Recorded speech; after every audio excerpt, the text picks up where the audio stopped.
All right. Well, good afternoon, everybody, and welcome to our end-of-day market review for December 15th, 2011. My name is Jason Waugh. I am one of the trainers here and success coaches with Ideal Trading Lifestyle. I'll be walking you through today's presentation. Before we get started, though, I'm just going to quickly bring up our disclaimer slide. If you can just give it a quick read. We'll get going in a second here.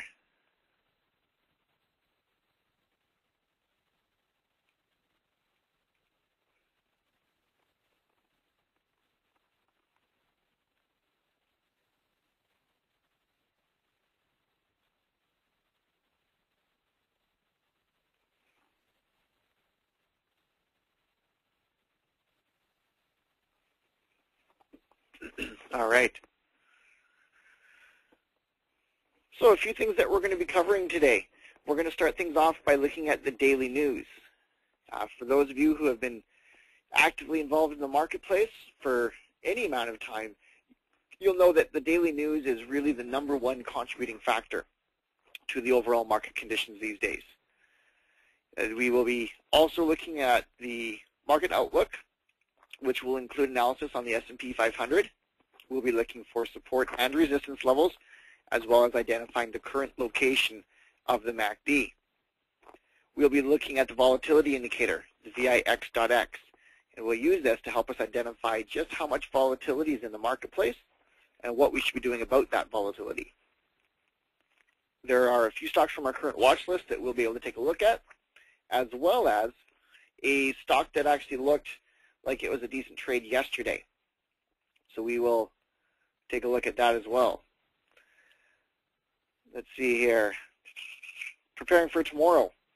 We are going to basically piece everything that we had together here and give us a trading decision, whether it's the news, the technicals, the volatility, and what's available for basic or advanced customers.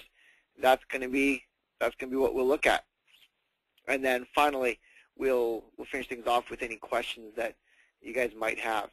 And what I would even recommend is that if you guys do have any questions, that you guys type them in now so that they're all ready to go for the end of the presentation.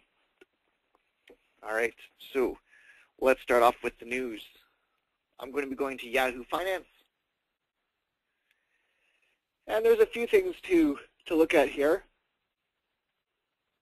As we've always mentioned, Europe has always dominated the headlines over the last few months, and now it's starting to get a hearing in Congress.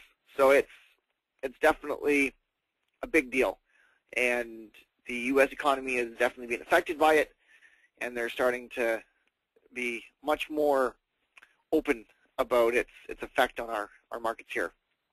Though today we ended up breaking a 3-day losing streak due to higher manufacturing stuff and job increase. So that's all good. But definitely today is a short term. Overall, we're still looking at the negativity of the marketplace. A couple things to note here. Commodities such as gold and oil still going down. We've got gold down below $1,600 per ounce, which is a huge drop over the last few months. So a lot of stuff is happening right now. All right, let's go over and let's take a look at some of our technicals.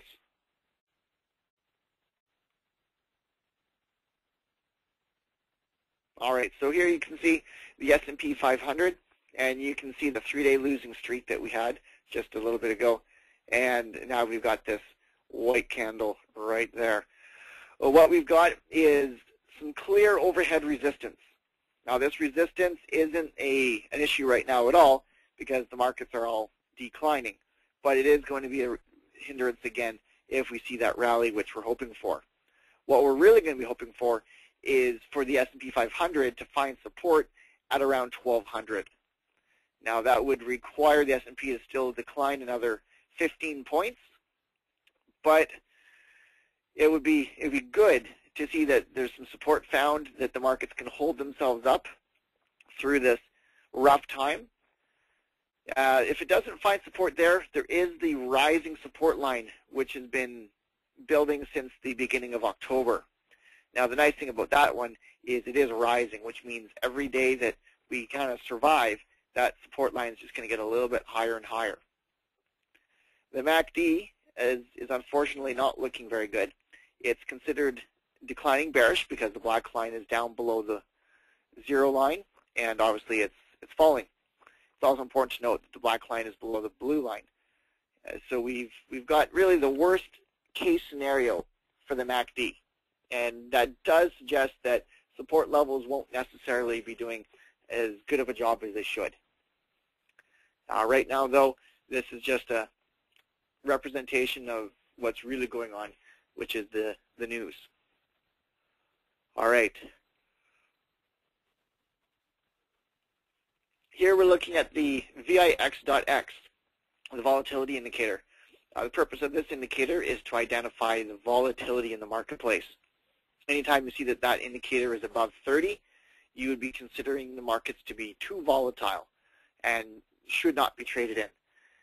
It's true that it's spent quite a bit of time now down below 30, but we need to look at why it went up to where it did and ask ourselves if that's truly been resolved yet. Now, we know that the number one thing that's affecting the markets these days is the European debt crisis. And just by looking at this, you can see that that crisis dates back to the beginning of August.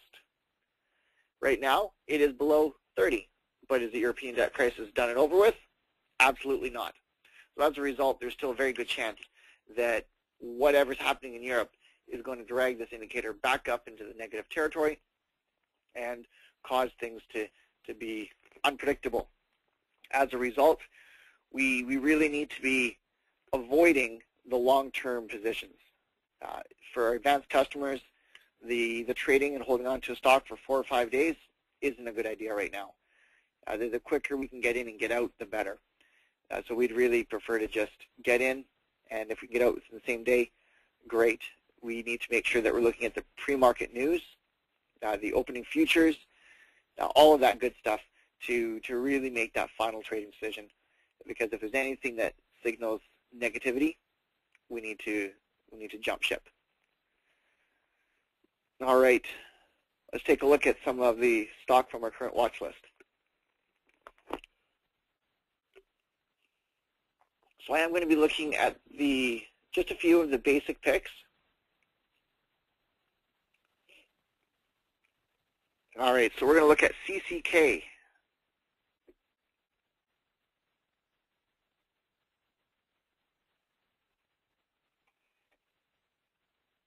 All right. Well, first off, we see a nice big white candle. We've got a MACD which is rising bullish. Not only is it rising bullish, but the black line is over top of the blue line. This is the complete opposite of what we're seeing with the market conditions. So I would very comfortably say that this is exceeding the market conditions. Good to see. Volume is increasing dramatically. At this point, though, I would start to question what is going on with the news, what is causing it to do what it's doing. We'll let you guys worry about the news, and we're just going to digest the technicals. All right, so we've got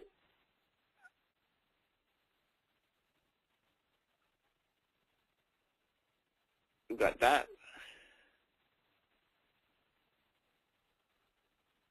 which was a support level, and I'm feeling inclined to ignore those couple of candles that jumped out over there, except for the purpose of drawing that trend line, and perhaps that trend line. So there's really nothing here to be concerned about in that sense. Resetting these lines, let's take a look at cycle highs. You can use this one, and obviously you can use this one over here. Both of those seem to show a little bit of room to grow. So far, as far as technicals go, this looks like a viable option. It looks like it's a trade that we could potentially look at. Obviously, you want to just double check news, earnings, all that other stuff to see what it is that's pushing this guy up. Let's draw one last line here. Yeah, all in all, looks pretty good. All right, let's look at another one. CLP.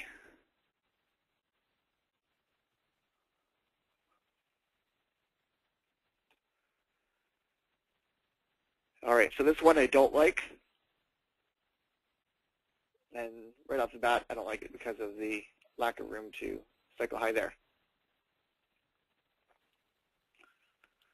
ELY.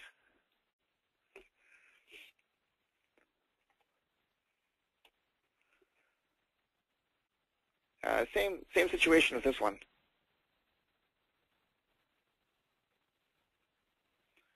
The last one, MMSI.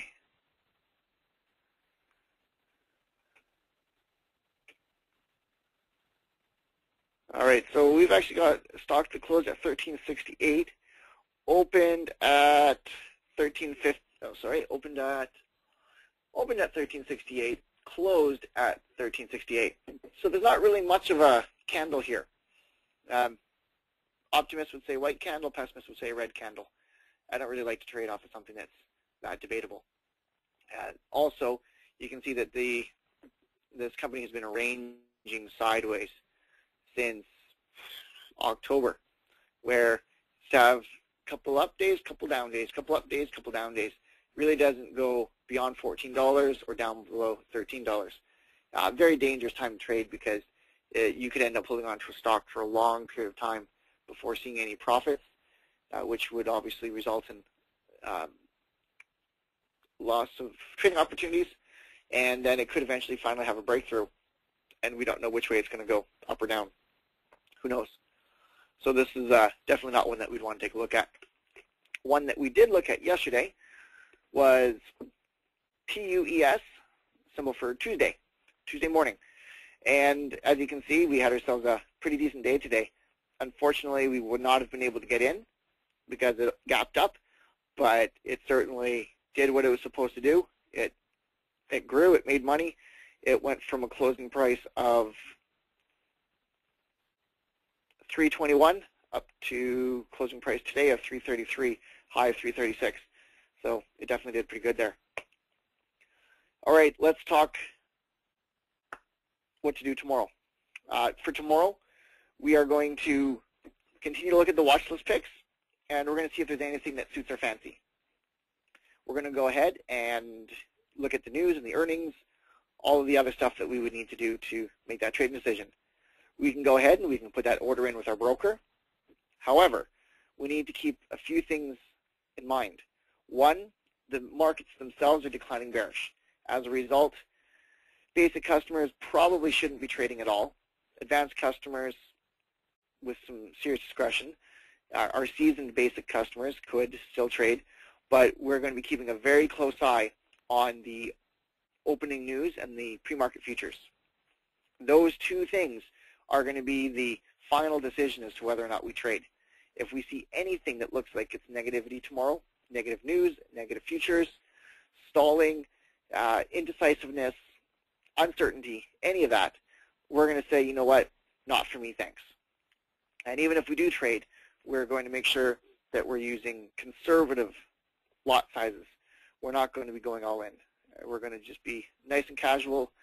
If we have a profit, then great, we make a couple dollars. If we lose, not a big deal. It's not going to break our bank because we didn't put very much into it in the first place. And this is just because of the market conditions, the uncertainty in the marketplace, the volatility indicator being where it is, a bunch of reasons. And you know what? If you just want to say, no thanks, I'm not trading tomorrow, well, there you have it. Take a day off. Nothing wrong with that when these markets are the way they are. If you don't trade and you make nothing, you're doing better than anybody else who's doing the buy and hold right now and losing. So just going to review, see if there was any questions that anybody had. Doesn't look like there's anything in the chat box. I'll just give you guys one last chance to send in a question if you have one. Otherwise, we will call it a day and we will meet up again tomorrow.